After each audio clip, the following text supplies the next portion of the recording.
Sahabat edukasi, berjumpa kembali dalam program Bimbingan Belajar Sebaya, seri Ayo Belajar Bersama di Radio Gema Edukasi, yang diproduksi oleh UPTD, Balai Pengembangan Teknologi Pendidikan, Dinas Pendidikan dan Kebudayaan Provinsi Lampung. Kali ini, kita akan membahas mata pelajaran fisika untuk kelas 10 semester ganjil dengan materi pokok gerak parabola. Submateri, konsep gerak parabola dalam kehidupan sehari-hari. Nah, sahabat edukasi, setelah kalian mengikuti pembelajaran ini, diharapkan kalian mampu menganalisis gerak parabola dengan menggunakan vektor. Berikut makna fisiknya dan penerapannya dalam kehidupan sehari-hari. Berikut kita akan dengarkan bersama-sama percakapan teman-teman kalian. Ada Berta, Vero, Christian, dan Kak Setiawan Sutanto dari SMA Fransiskus Bandar Lampung. Ayo kita dengarkan bersama.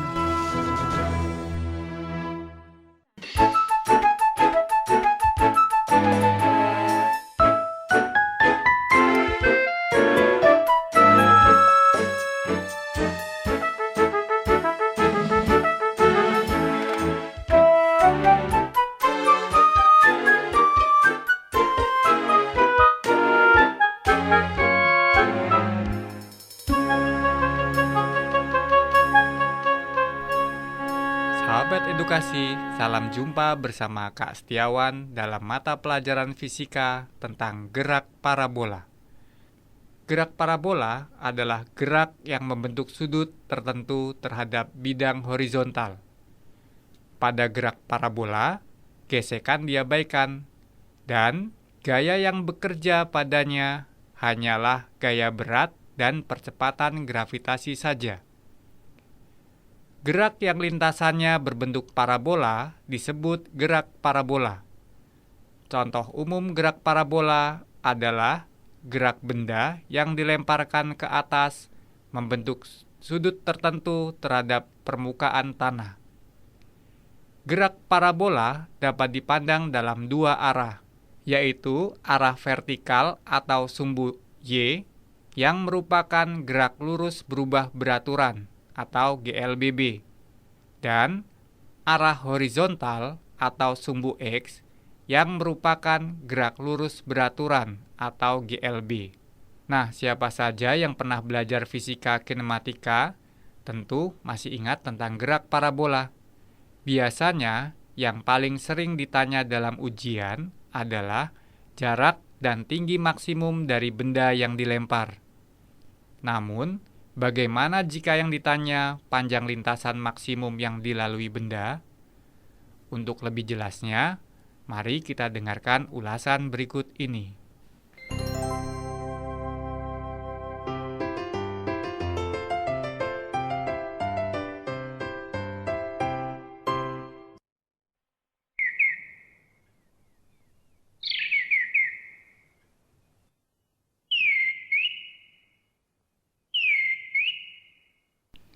Christian, lagi ngapain sih kamu pagi-pagi gini?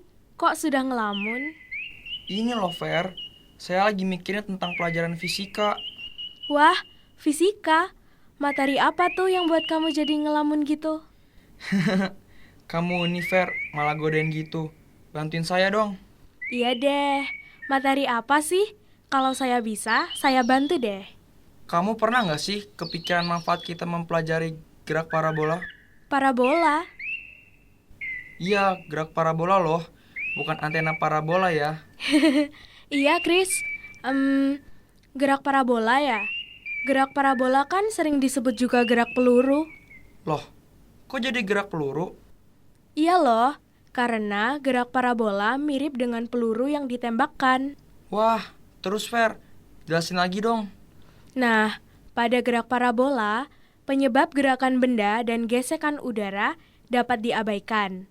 Kita hanya akan terfokus pada gerakan benda setelah diberi kecepatan awal dan bergerak dalam lintasan melengkung daerah gaya gravitasi bekerja.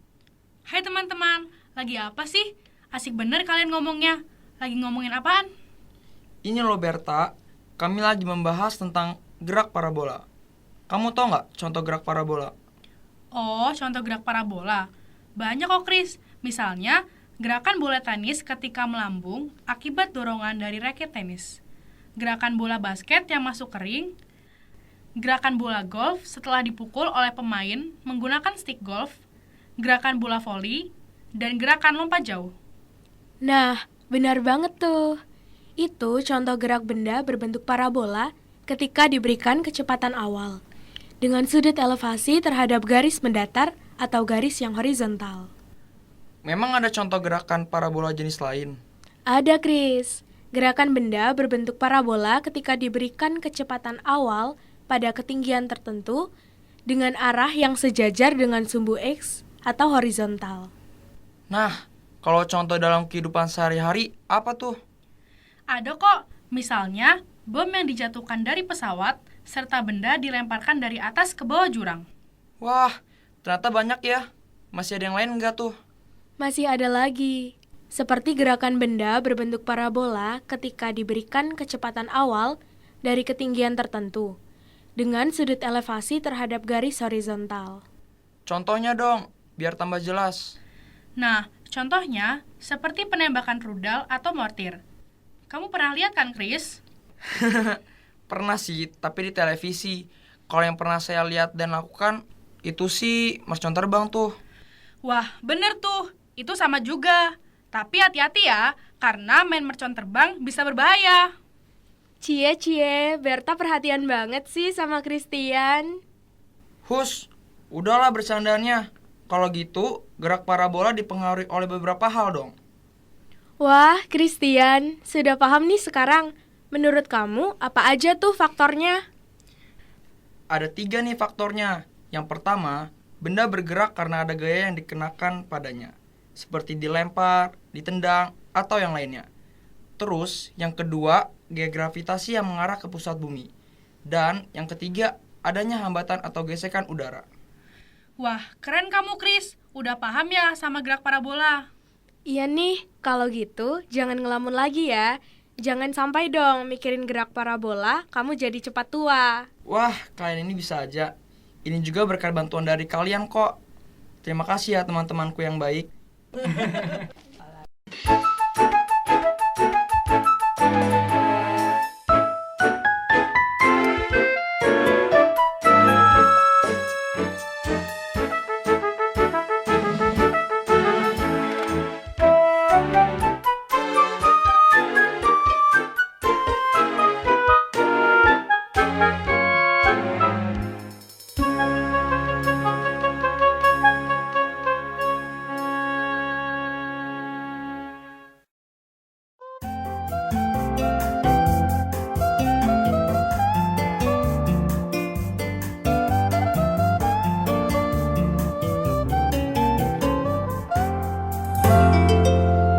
Setelah kita mempelajari konsep gerak parabola dalam kehidupan sehari-hari, mari sahabat edukasi, kali ini kita lanjutkan tentang bagaimana menyelesaikan soal-soal gerak parabola. Nah, untuk lebih jelasnya, kita dengarkan ulasan berikut.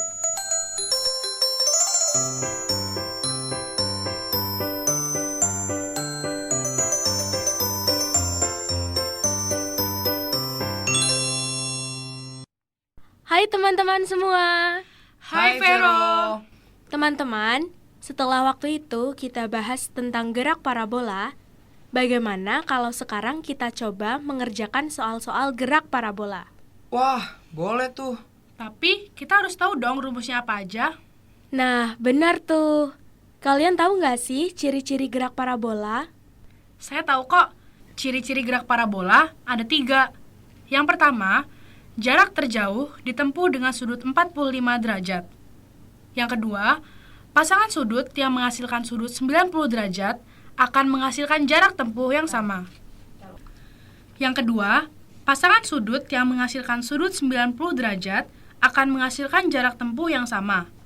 Dan yang ketiga, massa tidak berpengaruh terhadap sudut elevasi selama kecepatan awal konstan. Kalau rumusan untuk mengerjakan soalnya, bagaimana tuh? Pada sumbu X, untuk gerak parabola telah ditetapkan untuk beberapa rumus, yaitu Vx sama dengan V0x sama dengan V0 cos theta, di mana Vx adalah kecepatan pada sumbu X, V0x adalah kecepatan awal pada sumbu X, dan cos theta adalah sudut yang dibentuk antara gerak benda dengan sumbu X. Kalau untuk menghitung jaraknya bagaimana tuh? Ada kok rumusnya, yaitu X sama dengan V0x dikali T sama dengan V0 cos theta dikali T, di mana X adalah jarak pada sumbu X dan T adalah waktu yang ditempuh benda. Kalau ada rumus di sumbu X, berarti ada rumus untuk sumbu Y juga ya?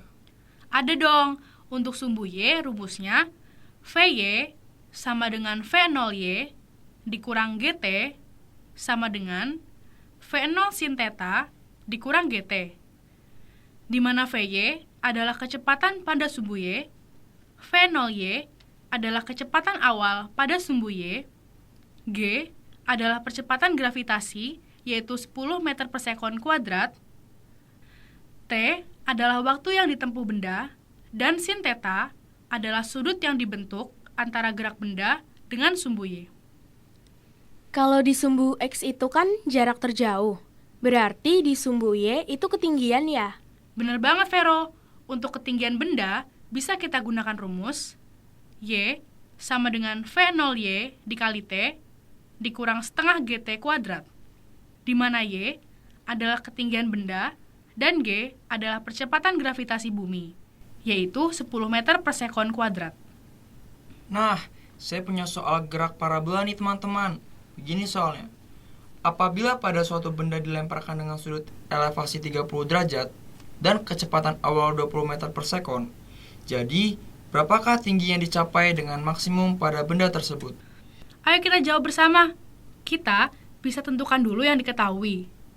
Sudut theta adalah 30 derajat. Jadi, sin 30 derajat adalah 0,5. Kemudian, kecepatan awal V0 20 meter per sekon.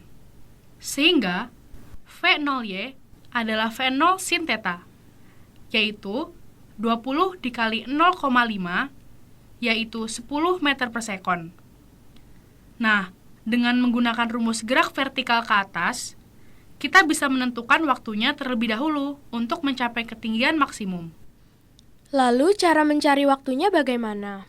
Jadi, kita bisa mencari waktu dengan menggunakan rumus VY sama dengan V0Y dikurang GT sama dengan V0 sin theta dikurang GT.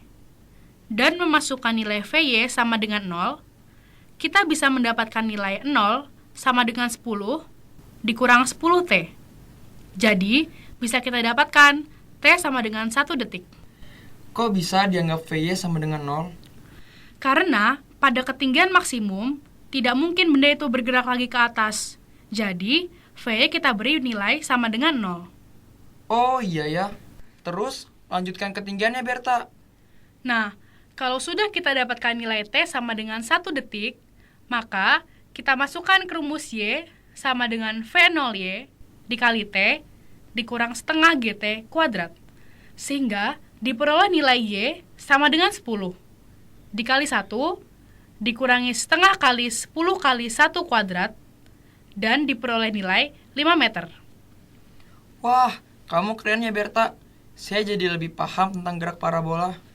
Iya, kamu pintar ya Berta. Terima kasih ya sudah mau berbagi ilmu bersama kami. Iya, sama-sama. Saya juga masih harus belajar lagi.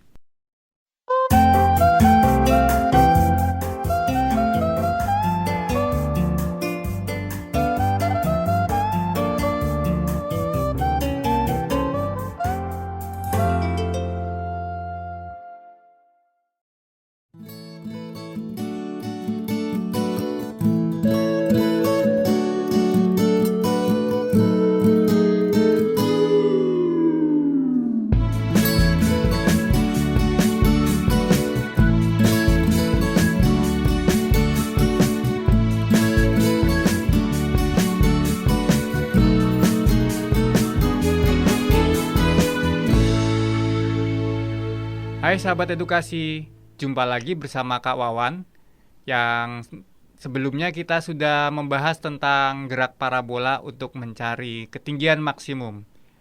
Saat ini kita akan lanjutkan materi gerak parabola untuk mencari soal-soal dengan tipe lain. Salah satunya adalah mencari jarak maksimum dan waktu yang dibutuhkan untuk mencari ketinggian maksimum. Selamat mendengarkan.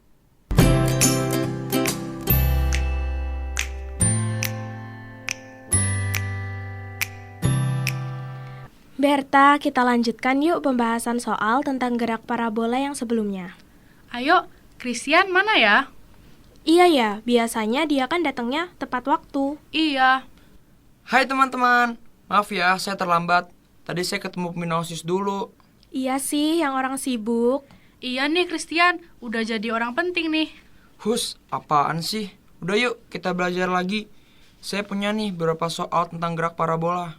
Wah, mana Chris? Iya Chris, mana soalnya? Wah, kalian semangat banget sih. Nih ya, soal pertama. Budi lempar batu dengan lintasan berbentuk parabola. Kecepatan awal lemparan tersebut adalah 5 meter per sekon. Sudut elevasi yang berbentuk adalah 30 derajat. Dengan gravitasi 10 meter per sekon kuadrat. Tinggi maksimum yang dicapai batu tersebut adalah... Oh, jadi yang ditanya adalah tinggi maksimum ya? Itu sih gampang, Chris. Kita tinggal memasukkan yang diketahui di soal tersebut ke dalam persamaan yang ditentukan. Persamaan yang dipakai untuk mencari H-max atau tinggi maksimum yaitu V0 kuadrat dikali sin kuadrat theta dibagi 2G atau gravitasi. Nah, kita tinggal memasukkan saja data yang ada di soal tersebut ke dalam persamaannya, sehingga penyelesaiannya adalah kuadrat 5 meter per sekon dikali sin kuadrat 30 derajat dibagi 2 dikali gravitasi bumi, yaitu 10 meter per sekon kuadrat. Jadi, kita kuadratkan 5 meter per sekonnya. Lalu jangan lupa, caranya untuk mencari sin kuadrat theta, yaitu kita bisa mencari sin 30 derajat dulu, yaitu hasilnya 1/2. Lalu, baru kita kuadratkan per 2 dikali 10 meter per sekon kuadrat, yaitu 20 meter per sekon kuadrat. Nah, hasilnya adalah 25 meter kuadrat per sekon kuadrat dikali setengah kuadrat per 20 meter per sekon kuadrat. Menjadi 6,25 meter kuadrat per sekon kuadrat dibagi 20 meter per sekon kuadrat. Jadi, hasil akhirnya adalah 0,31 meter. Oh, jadi tinggi maksimumnya 0,31 meter kan, Bert? Iya, bener Fer. Sudah paham belum, Chris? Sudah sih, sedikit-sedikit. Tapi saya masih punya beberapa soal lagi nih. Masih sanggup kan jawab soal ini? Sanggup dong, Chris. Kan sudah tugas kami untuk mengerti ini. Ya udah, ayo. Mana soalnya? Nih, jadi Budi tadi memiliki adik bernama Wati. Wati ini sedang bermain balon berbentuk bola. Lalu, Wati menendang balon tersebut dengan kecepatan awal 4 meter per sekon. Dan sudut elevasinya adalah 30 derajat. Jarak terjauh balon tersebut setelah ditendang berapa ya? Nah, yang ditanyakan jarak terjauh. Jadi, kita bisa mencari dengan rumus X-max, yaitu V0 kuadrat dikali sin 2 theta dibagi G, yaitu gravitasinya. Lalu, kita masukkan lagi datanya. Jadi, 4 meter per sekon kuadrat dikali sin 2 dikali 30 derajat dibagi 10. Kok gravitasinya 10? Padahal kan di soal tidak diketahui. Pada umumnya, semua soal yang menggunakan gravitasi biasanya bisa memakai 9,8 meter per sekon kuadrat ataupun 10 meter per sekon kuadrat. Semuanya tergantung si pembuat soal. Kalau di soal tidak diketahui, kita bisa memakai 10 meter per sekon kuadrat agar lebih mudah dalam mengerjakannya. Tapi, Ada juga soal yang sudah memaparkan percepatan gravitasinya. Jadi terserah si pembuat soal, mau ditulis 10 atau 9,8 meter per sekon kuadrat. Iya, Kris, begitu. Jadi jangan bingung, karena gravitasi memiliki tetapannya sendiri, yaitu 9,8 atau 10 meter per sekon kuadrat. Lagi pula, 9,8 kan kalau dibulatkan menjadi 10. Oh iya, ya sudah, ayo lanjutkan. Saya sudah mulai paham nih. Nah, 4 meter per sekon kuadrat kan hasilnya 16 meter kuadrat per sekon kuadrat. Lalu, dikali setengah akar 3. Caranya, kita bisa mencari 30 derajat. Dikali 2 dulu, yaitu 60 derajat. Lalu, baru dicari sin 60 derajatnya, yang hasilnya setengah akar 3. Penjabarannya adalah dengan trigonometri, yaitu 2 sin theta cos theta, sama dengan sin 2 theta atau sin theta cos theta, sama dengan setengah dikali sin 2 theta. Hasilnya adalah 16 meter kuadrat per sekon kuadrat dikalikan 2 dikali setengah akar 3 dibagi 10, sama dengan 8 akar 3 meter kuadrat per sekon kuadrat dibagi 10 meter per sekon kuadrat, yang bisa disederhanakan menjadi 4 akar 3 per 5, yaitu 1,38 meter atau 1,4 meter. Jadi jarak terjauhnya itu 1,38 meter atau 1,4 meter. Bisa dibulatkan ya? Bisa dong. Saya masih ada nih satu soal lagi. Jadi, Tiger Woods adalah pegolf profesional. Ia melakukan pukulan terhadap bola golf dengan kecepatan awal 8 meter per sekon. Dan sudut elevasi theta adalah 12/13. Percepatan gravitasinya 10 meter per sekon kuadrat. Waktu yang diperlukan bola untuk sampai ke bawah yaitu berapa sekon? Nah, ini bisa dicari dengan persamaan TS sama dengan 2 dikali V0Y dikali sin theta per G. Lalu kita masukkan datanya. 2 dikali 8 meter per sekon dikali 12/13 dibagi 10 meter per sekon kuadrat, yaitu menjadi 192/13 meter per sekon dibagi 10 meter per sekon kuadrat, hasilnya 96/65 sekon atau 1,47 sekon. Bagaimana? Mudah kan? Iya, saya sudah mengerti sekarang. Tapi saya masih sulit menentukan persamaan yang akan dipakai.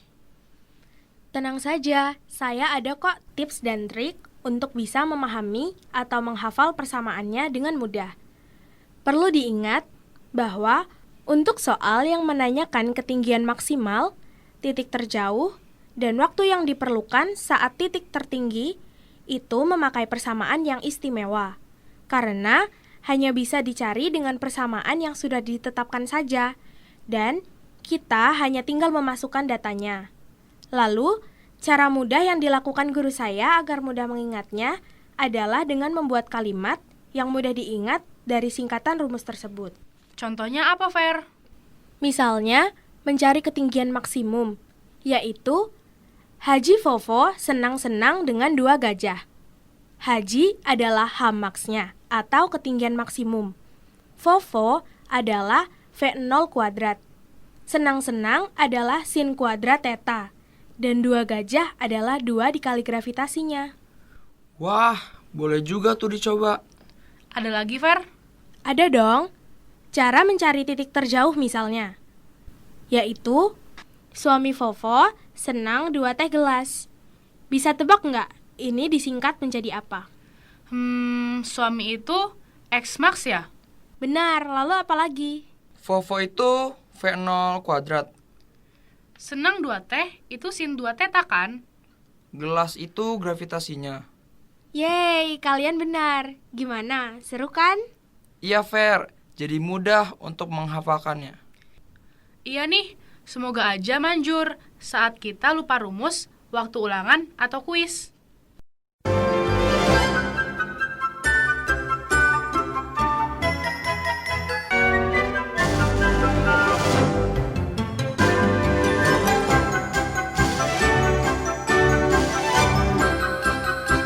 Demikianlah sahabat edukasi perjumpaan kita pada mata pelajaran fisika dengan judul konsep gerak parabola.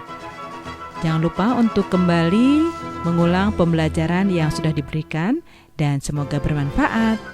Dari Gedung UPTD, Balai Pengembangan Teknologi Pendidikan, Dinas Pendidikan dan Kebudayaan Provinsi Lampung, Radio Gema Edukasi, berbagi ilmu untuk semua, mengucapkan terima kasih dan sampai jumpa.